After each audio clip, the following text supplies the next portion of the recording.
Militarin Ethiopia video seksi jedhamee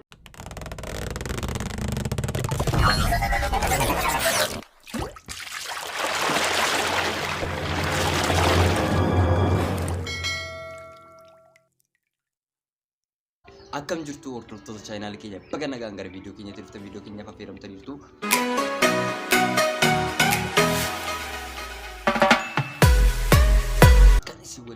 Sura haadha odeeffannoo tokko argadhe Militarin Ethiopia video seksi jedhamee Militarin Ethiopia sura Militarin Ethiopia alaabaa Militarin Ethiopia kaamee ture video san na ajaa'iballee daawwadhee download godhee isin biraan ga'uu fi egaa postii kana kan postotame nama asiitii miti biyya alaatirraa faranjiitti takka talli channel maqaa isaas as gubbaa isiniif kaa'eera maqaa channelichaa fi maalummaa channelichaa fi viidiyoon akkamitti upload akka ta'ellee achirraa argachuu dandeessu. Viidiyoon kun garuu keessa isaa yoo bantan waan akkasiiti sababa kana importanto video sun jedhamee dubbatamee jira.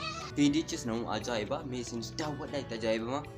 Bilbilaan bilbilee kan gaafannu gaafa bilbilee baay'eetu jiru kanneen bilbilaan bilbilee kan gaafannu kan deebisaa argate ammoo hin badhaafamaa jechuudha. Qophiin kun bareeda akka ta'u abdiin isinirraa qaba. Utuu isaa immoo haala kamiin maal akka ta'e maalummaa qophii kanaa badhaaf haala kamiin kennamu gaafiin kun gaaffilee akkamii kan jedhamu viidiyoo itti aanutti isiniif qabadee dhufa. Haalli keenya egaa amma viidiyoo biraatti waliin deemnee irraa baga nagaan jira. Egaa akka